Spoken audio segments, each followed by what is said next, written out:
En nombre del Padre, del Hijo y del Espíritu Santo. Amén. Antes de comenzar con el sermón, una condena a lo que hemos visto en la inauguración de los Juegos Olímpicos de París. Realmente una blasfemia en contra de nuestro Señor Jesucristo y su Iglesia. Y lo que menos podemos hacer es condenarlo en público. Hoy es el domingo 10 después de Pentecostés y lamentablemente entre los católicos hay algunos que no están guiados por el Espíritu Santo, sino por un espíritu pagano que maldice a Jesús y no confiesa que Jesús es el Señor. El carácter divino o diabólico de un proceder, de una persona que actúa de una manera, se colige de lo que se afirma o se niega de Jesucristo. Como los protestantes, que parecen hablar bien de Jesús, lo hacen de un Jesús que ellos se forjan a su manera y no del Hijo de Dios. Entonces, adoran a un Jesús inventado en sus mentes, pero no al verdadero Jesús.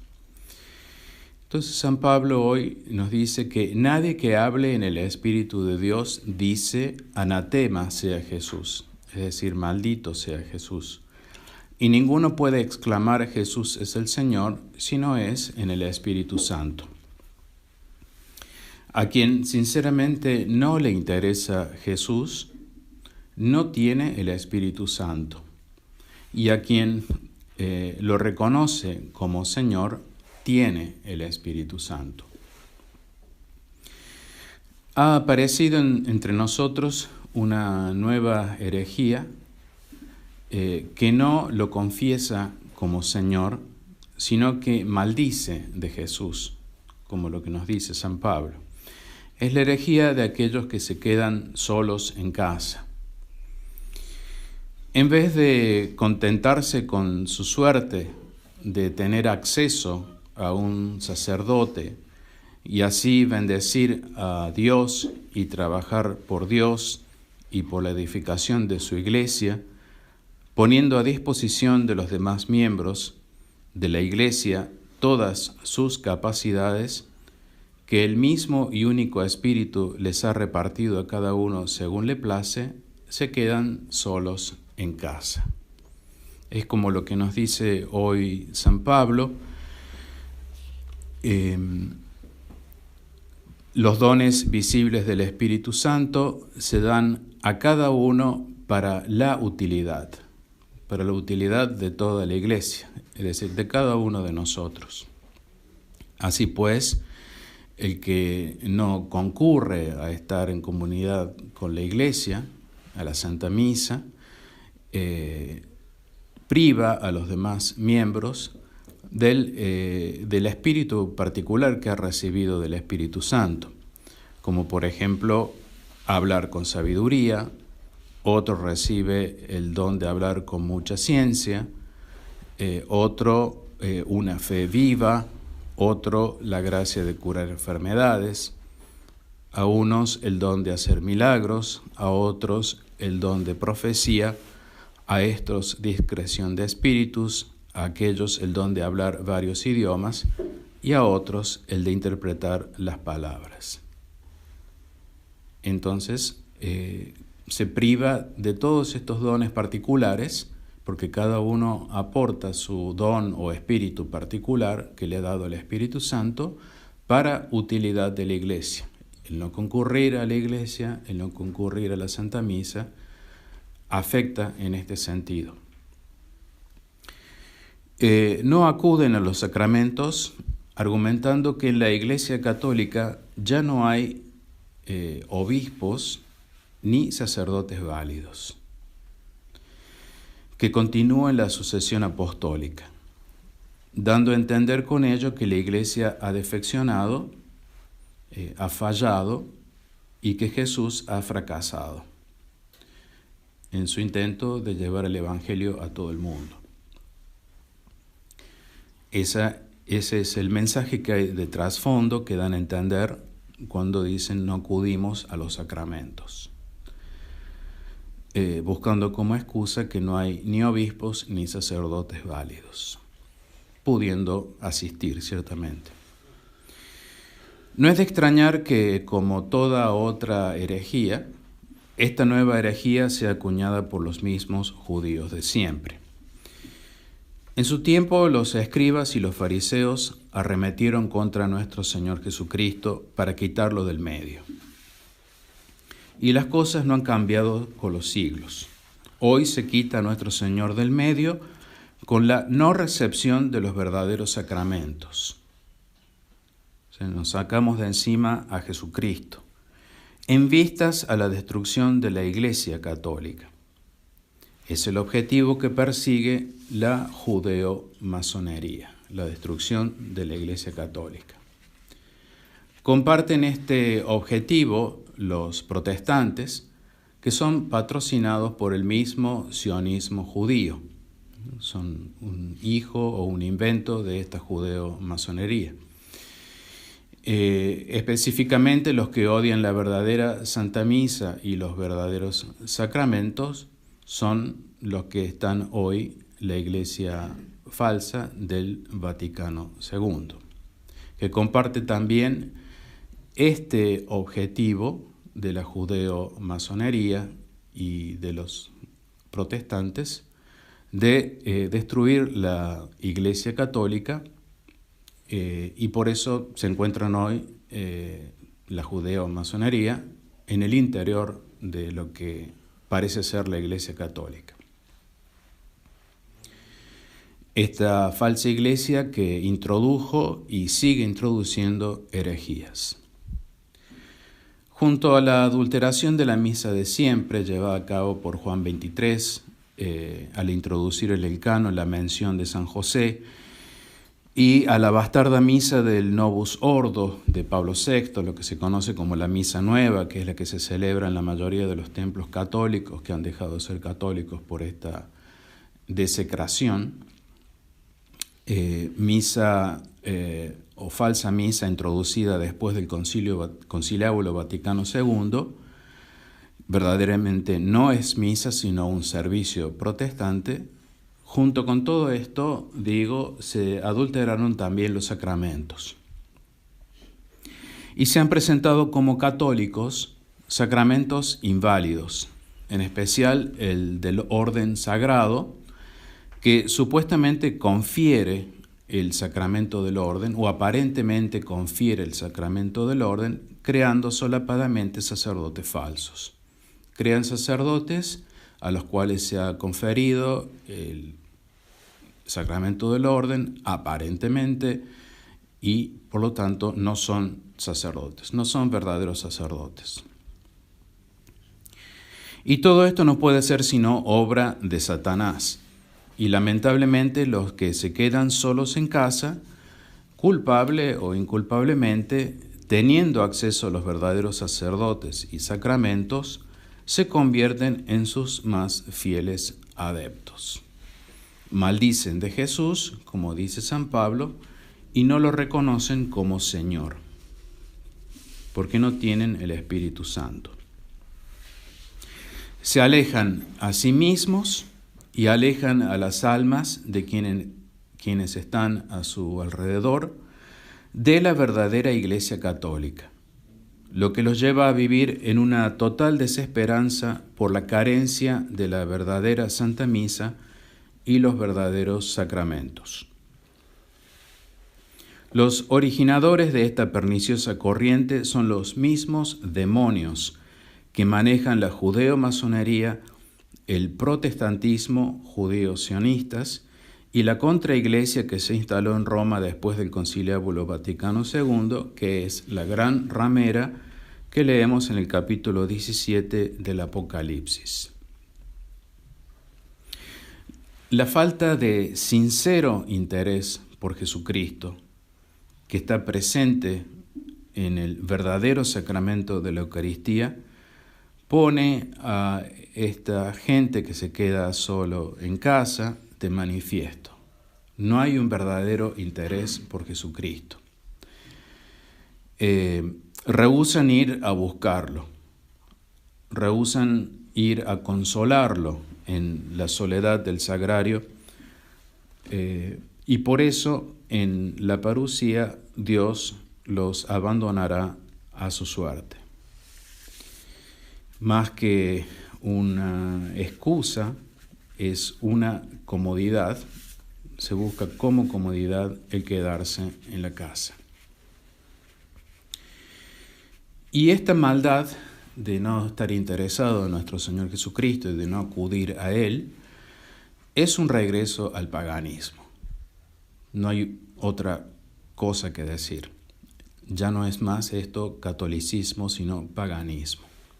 Y se deduce de lo que San Pablo les denuncia a los corintios, advirtiéndoles que no persigan a los ídolos mudos de sus propios apetitos, de su propia comodidad, de no buscar a Jesús, y falsos profetas que los llevan por ese camino.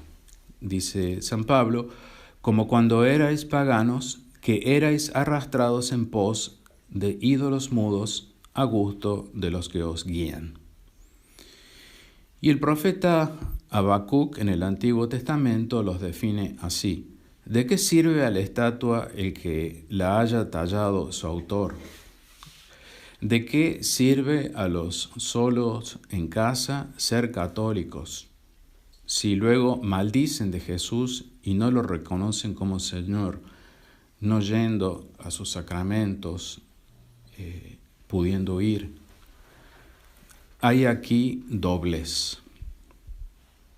Y continúa Habacuc: en su interior, es decir, en el de los solos en casa, no hay espíritu alguno, mas Dios está en su santo templo, lo afirma el profeta. Calla delante de él la tierra entera. La tierra entera calla delante de Dios que está en su templo, que está en la Iglesia Católica. La tierra entera es el verdadero catolicismo, que calla delante de Dios y acude a Él. Precisamente para su justificación, en una marcadísima guerra en contra de la verdadera Iglesia Católica, los solos en casa abusan de los documentos y de la tradición de la Iglesia. La de arguir con una cantidad abrumadora de documentos magisteriales mal interpretados, con análisis muy eruditos pero faltos de verdadero espíritu, es una táctica deshonesta para intimidar, bombardear y crear gran confusión. Se disfrazan de tradicionalistas, como otrora lo hicieran los falsos papas Juan Pablo II y Benedicto XVI, y se amparan a sí mismos bajo una cantidad enorme de documentos católicos. Salid de ella, pueblo mío, salid de esa peligrosísima herejía. Y en contra de esta comodidad, digamos, que los hace quedar en la casa, tengo algunos ejemplos hermosos. Conocí una señora, la conocí en Bogotá, que hizo todo el esfuerzo de viajar desde Quito, Ecuador, a Colombia, empeñándose en una gran cantidad de dinero para comprar pasajes de avión, estadías de hotel, y llevar toda su familia. Esta señora es casada, con hijos ya maduros, con nietos, toda su familia para recibir los verdaderos sacramentos de un verdadero sacerdote allí en Bogotá. Conozco otra familia, esta de Cusco, Perú, más joven que la familia anterior, que tuvo un hijo, un bebé, y querían bautizarlo en la verdadera fe católica. Lo mismo, el gran empeño, el gran gasto de viajar a Bogotá para bautizar a su hijo en la verdadera fe por un verdadero sacerdote.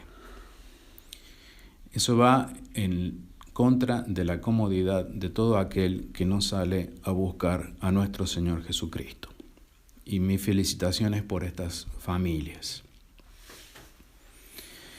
El Santo Padre Pío XI, en su encíclica sobre el sacerdocio católico de 20 de diciembre de 1935, Ad Catholici Sacerdotii, en el numeral 14, declara lo siguiente.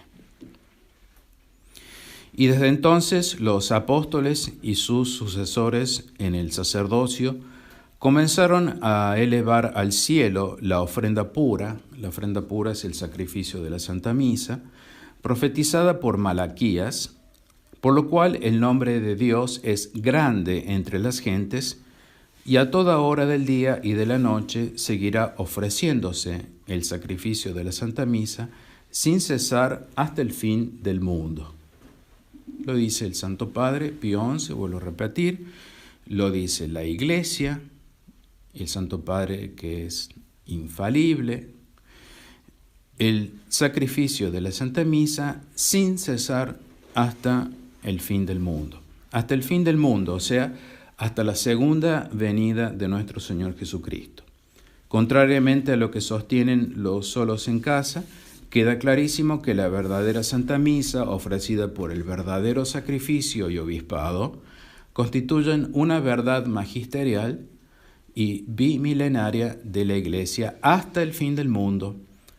Por ser la Iglesia indefectible, no puede dejar de tener verdadera jerarquía que confeccione la verdadera Santa Misa. Pío XI hace eco de importantes citas bíblicas, la de San Pablo en la primera Corintios. Porque cuantas veces comáis este pan y bebáis el cáliz, anunciad la muerte del Señor hasta que Él venga, es decir, hasta la parusía. Todo el magisterio papal está ordenado a proveernos del verdadero sacerdocio y de los verdaderos sacramentos hasta la parusía, y es una herejía negarlo.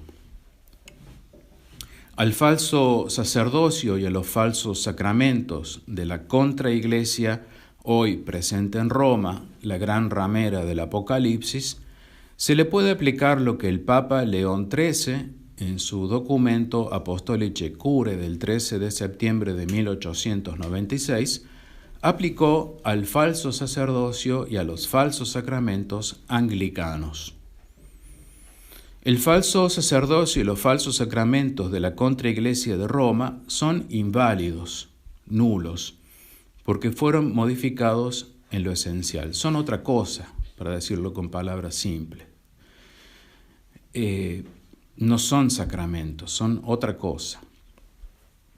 Y a estos falsos sacerdotes no se les ordena con el rito de ordenación que siempre se usó, con el que fueron ordenados todos los santos sacerdotes, entre ellos, por nombrar solamente algunos, San Roberto Belarmino, Santo Tomás de Aquino, San Juan Bosco, no fueron ordenados con la fórmula que fueron ordenados estos santos.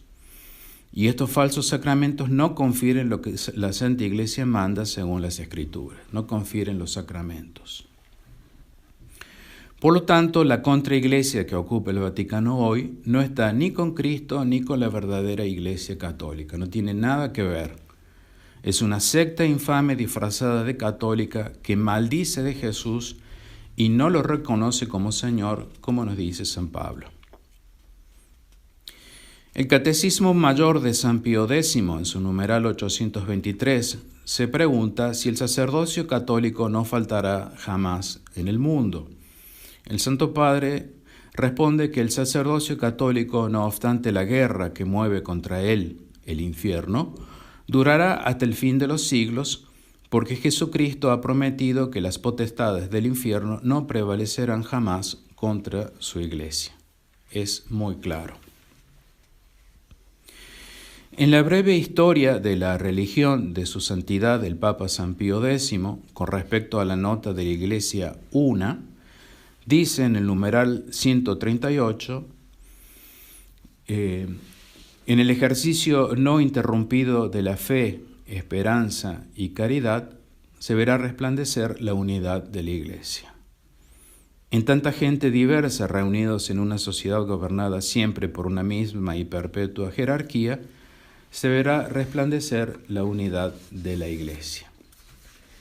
Siempre, hasta la segunda venida de Cristo, por una misma y perpetua jerarquía, tendremos los mismos verdaderos sacramentos gracias a la unidad de la Iglesia. La Iglesia no puede fallar y sigue siendo y seguirá siendo una.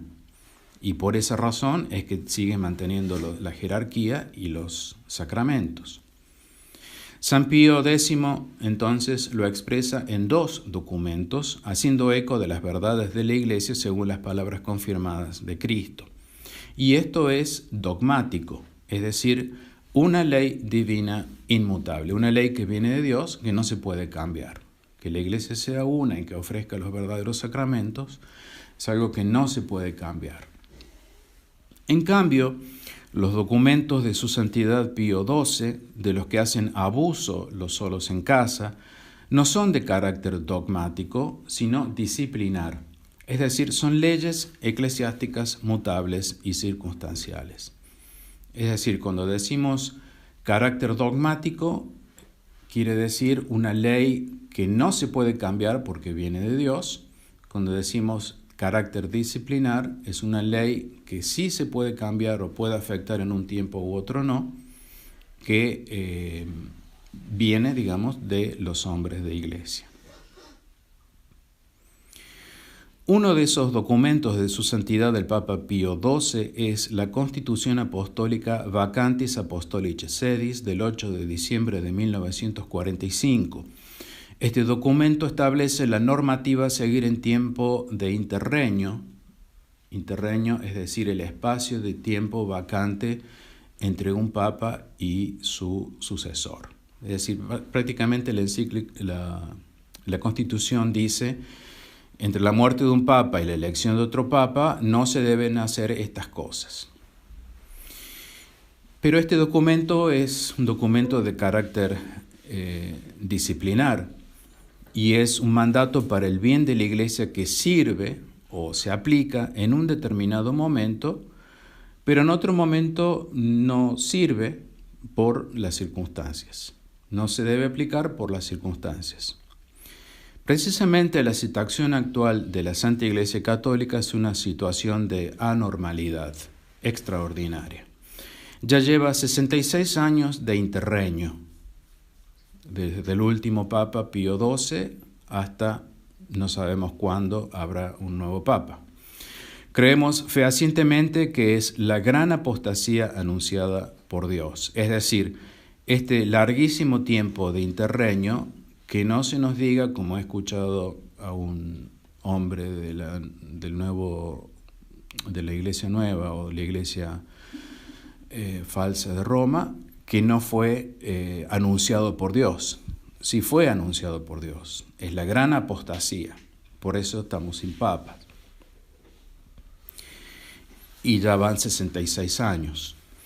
Como la Iglesia no puede defeccionar y quedarse sin verdadera jerarquía ni verdaderos sacramentos, la aplicación de este documento disciplinar que sirvió en un determinado momento de la historia de la Iglesia, que son leyes mutables y circunstanciales, hoy no se puede aplicar porque estamos en tiempos extraordinarios. Esa es la razón. Es decir, que por encima de los procedimientos disciplinares establecidos para el interregno, prima otra ley, que es la ley suprema de la salvación de las almas. La salvación de las almas es la ley suprema más allá de cualquier cuestión disciplinar. Es como si yo me encontrara en un barco que se está hundiendo y tengo que nadar para salvarme. Pero no lo hago porque hay un cartel que me dice prohibido nadar. Esta es la situación más o menos. Dios provee de verdadera jerarquía, verdaderos obispos y sacerdotes, con jurisdicción proveniente directamente de Dios, por el bien de esta ley suprema que es la salvación de las almas. Dios está por encima de cualquier documento disciplinar y le interesa más la salvación de las almas que cualquier disciplina. Esta jurisdicción, como ya dije, no es ordinaria, no es la jurisdicción que un sacerdote, un verdadero sacerdote, recibe por su ordenación a través del obispo y esta a su vez del Papa. No es la jurisdicción ordinaria que normalmente encontramos en la Iglesia, en tiempos normales de la Iglesia, sino una jurisdicción extraordinaria suplida por Dios por la ausencia del verdadero romano pontífice, porque solo a Dios, permite que no haya pontífice, y esas son cosas de Dios, son causas de Dios, de las cuales no podemos indagar ni saber los motivos, pero no quiere decir que no haya una jurisdicción que viene de Dios. No quiere decir que los verdaderos obispos y verdaderos sacerdotes no tengan jurisdicción para efectuar los sacramentos y por eso dejar de acudir a ellos. Otro documento del cual se sirven los solos en casa para justificar su posesión es el de Su Santidad el Papa Pío XII, la encíclica Ad Cinarum Gentes, de 7 de octubre de 1954, a propósito de la actitud cismática de la Iglesia Católica en China, que por motivos en los que no entramos ahora, tuvo que consagrar obispos sin permiso del Papa. Como en el anterior documento que mencionamos de Pío XII, esta encíclica trata de una medida disciplinar y no dogmática en el contexto de la sede plena, o sea, la Iglesia en tiempos normales, y en estos tiempos de apostasía indicados por la marcada sede vacante, tiempos excepcionales de la Iglesia como nunca los tuvo, tampoco se puede aplicar este documento. Tampoco se debe aplicar, por lo tanto no puede recurrir a este documento para refutar el hecho de que hay verdaderos sacerdotes y verdaderos obispos. En el primer milenio no era necesario que un obispo pidiera autorización al Papa para consagrar obispos. Más tarde en la Iglesia se vio la necesidad de prohibir las consagraciones de obispos sin permiso del Papa para frenar las herejías y problemas que se suscitaban a partir de un abuso tal como la simonía. Pero esto sigue siendo de carácter disciplinar, no dogmático. Y los sacramentos y el sacerdocio de la verdadera Santa Iglesia Católica son dogmas divinos, son leyes que provienen de Dios y, como ya dije, no se pueden cambiar y no se ajustan en ciertos casos a las leyes temporales disciplinares. Aun cuando Pedro no esté hoy con nosotros, la Iglesia hace prevalecer por encima de ellos los principios fundamentales de Dios. Y el principio fundamental de Dios es la salvación de las almas. Tanto la verdadera ordenación sacerdotal como la verdadera consagración episcopal son de derecho divino y nadie puede quitarle o negarle a Dios este derecho. El Catecismo de Trento dice claramente que el fin de toda ley es el amor, la caridad y la salvación de las almas, y que cualquier ley que se oponga a esto no sirve y deja de aplicar. Entonces, una ley disciplinaria que no sirve en este momento, que se opone o que me vaya a perjudicar la salvación de las almas, como esta de no consagrar obispos verdaderos o sacerdotes verdaderos, se opone a la caridad, se opone al amor y deja de aplicar. Eso lo dice el Catecismo de Trento. La Santa Iglesia Católica no ha defeccionado implicar esto con una actitud de indiferencia hacia los verdaderos sacramentos, no acudiendo a ellos, pudiendo uno acudir, contradice totalmente la enseñanza de Cristo de que la Iglesia es indefectible y que las puertas del infierno no prevalecerán sobre ella. Ni por un solo segundo puede quedarse la Iglesia sin obispos ni sacerdotes verdaderos. Pensar lo contrario es una trampa del diablo. Por lo tanto, quiere Dios que se consagren verdaderos obispos aun cuando no haya papa. Nuestro Señor Jesucristo mismo nos da el ejemplo. Fíjense en el ejemplo de Jesucristo lo importante que es al respecto. Él consagró obispos a todos los apóstoles directamente, sin intervención de San Pedro, el primer papa.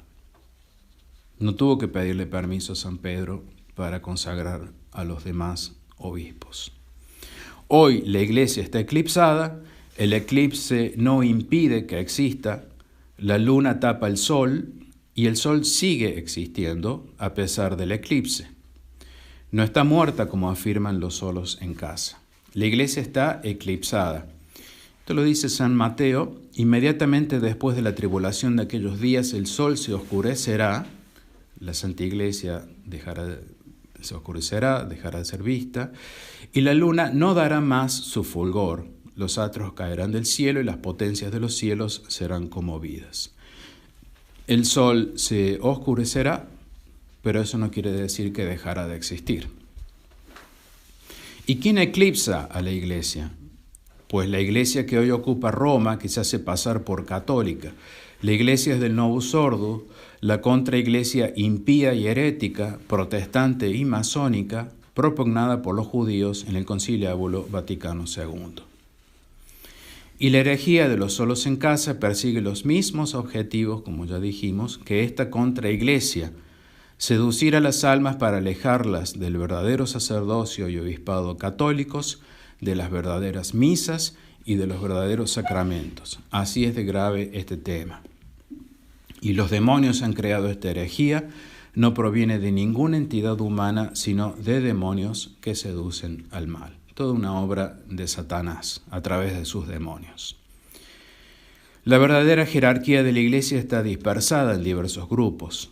Dice San Mateo: heriré al pastor y se dispersarán las ovejas del rebaño. ¿Cómo estamos los católicos hoy? Estamos dispersos.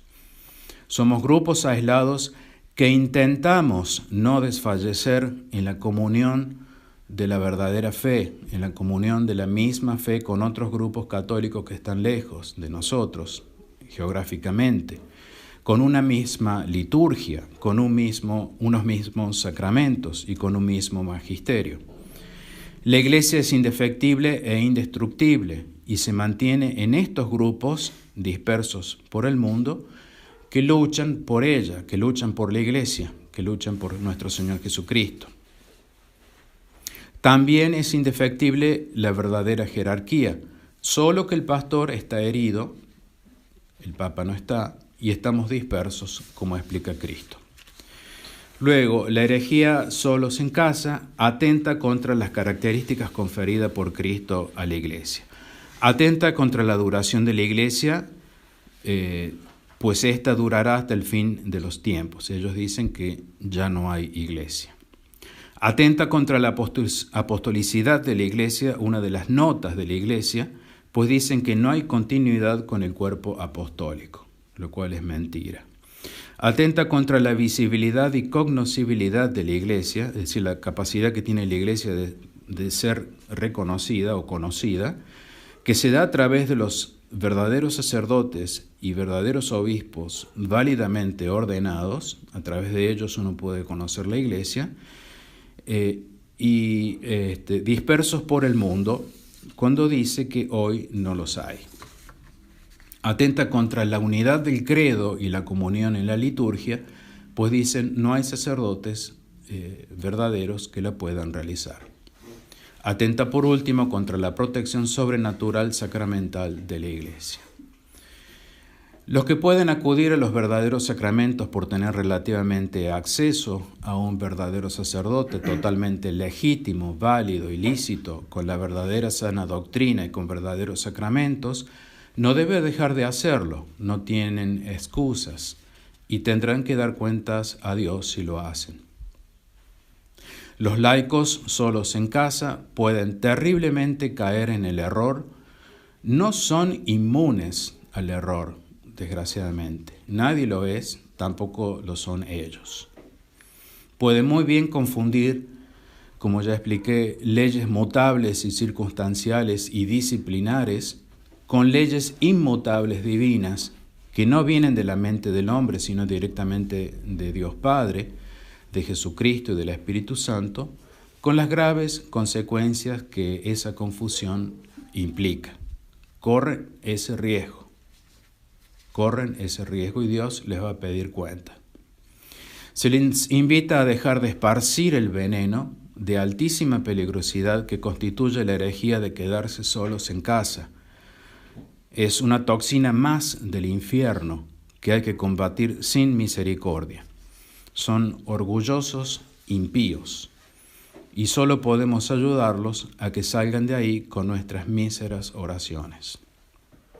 Nosotros, pobres ignorantes, pedimos luz para no equivocarnos, y si así ocurriera, agradeceríamos mucho que nos lo haga saber para enmendarnos. Que el Espíritu Santo nos levante desde el fango en el que estamos y nos haga recapacitar y corregir nuestros errores. Solo importa la verdad. Ven pronto, Señor Jesús, con tu Madre a reinar sobre esta tierra. En nombre del Padre, del Hijo y del Espíritu Santo. Amén.